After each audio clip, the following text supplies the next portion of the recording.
Hi everyone, welcome to another property showcase from propertycozy.com. I am Tavia and I will be your property guide for today.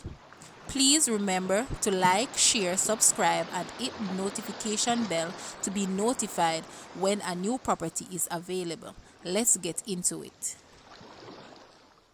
We have here a split level fixer-upper consisting of 4 bedrooms, 3 bathrooms located on Sewell Close, Montego Bay.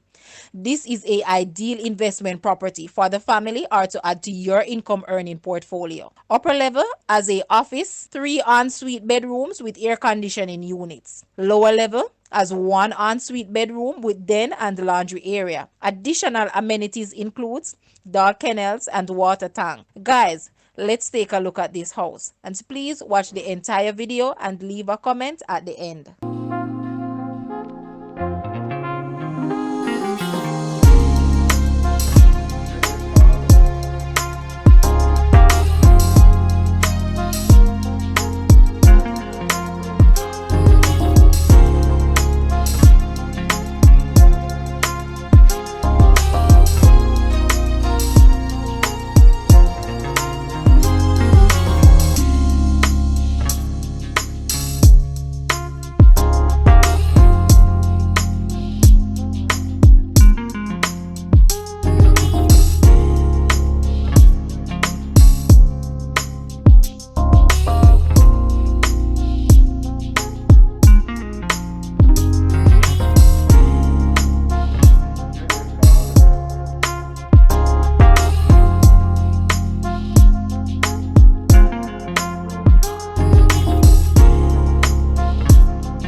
The asking price for this house is Jamaican 60 million or US $390,000. To purchase or make an offer, please take a look at your screen or you can visit the description area below. If you like this video, please hit the like button and also share with a friend. Thanks for watching, guys.